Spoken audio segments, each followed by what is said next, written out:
ನಮಸ್ಕಾರ ಗೆಳೆಯರೆ. ವಿದೇಶಗಳಲ್ಲಿ ಬಾಲಿವುಡ್ ಚಿತ್ರಗಳಿಗೆ ನಿರ್ಣಾಯಕ ಮಾರುಕಟ್ಟೆಯಾದ ಗಲ್ಫ್ ರಾಷ್ಟ್ರಗಳ ಚಿತ್ರಮಂದಿರಗಳಲ್ಲಿ ಬಿಡುಗಡೆಗೊಳಿಸಲು ಚಿತ್ರದ ನಿರ್ಮಾಪಕರು ಎಷ್ಟೇ ಪ್ರಯತ್ನ ಪಟ್ಟರೂ ಅನುಮತಿ ಸಿಕ್ಕಿಲ್ಲ ಎಂದು ತಿಳಿದುಬಂದಿದೆ.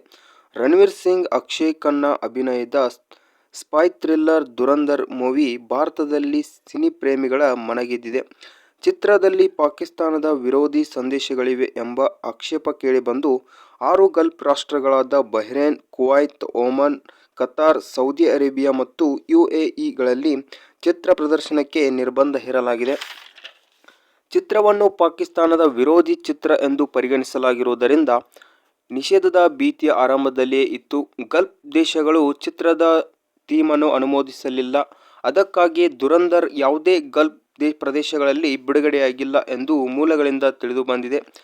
ಗಲ್ಫ್ ದೇಶಗಳಲ್ಲಿ ಭಾರತದ ಚಿತ್ರಕ್ಕೆ ನಿಷೇಧ ಹೇರುತ್ತಿರುವುದು ಇದು ಮೊದಲ ಸಲವೇನಲ್ಲ. ಈ ಹಿಂದೆ Fighter, Sky Force, The Diplomat, Article 370, Tiger 3 ಮತ್ತು ದಿ ಕಾಶ್ಮೀರ್ ಫೈಲ್ಸ್ ನಂತಹ ಚಲನಚಿತ್ರಗಳು ಮಧ್ಯ ಪ್ರಾಚ್ಯದ ಕೆಲವು ಭಾಗಗಳಲ್ಲಿ ಇದೇ ರೀತಿಯ ನಿರ್ಬಂಧಗಳನ್ನು ಎದುರಿಸಿದ್ದವು.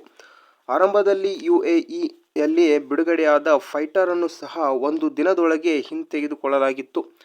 ಗಲ್ಫ್ ರಾಷ್ಟ್ರಗಳಲ್ಲಿ ಪ್ರಸಾರದ ಹಿನ್ನಡೆಯ ಹೊರತಾಗಿಯೂ ದುರಂಧರ್ ಮೂವಿ ಭಾರತದಲ್ಲಿ ಉತ್ತಮ ಪ್ರದರ್ಶನ ನೀಡುತ್ತಲೇ ಇದೆ. ಬಿಡುಗಡೆಯಾದ ಒಂದೇ ವಾರದಲ್ಲಿ ಗಳಿಕೆಯಲ್ಲಿ 200 ಕೋಟಿ ರೂಪಾಯಿ ಕ್ಲಬ್ ಸೇರಿದೆ. ಗಲ್ಫ್ ಮಾರುಕಟ್ಟೆಯನ್ನು ಹೊರತುಪಡಿಸಿ ವಿದೇಶಗಳಲ್ಲಿ 44.5 ಕೋಟಿ ರೂಪಾಯಿ ಗಳಿಸಿದೆ. ಈ ವಿಡಿಯೋ ಇಷ್ಟ ಲೈಕ್ ಮಾಡಿ, ಸಬ್ಸ್ಕ್ರೈಬ್ ಮಾಡಿ. Thank you.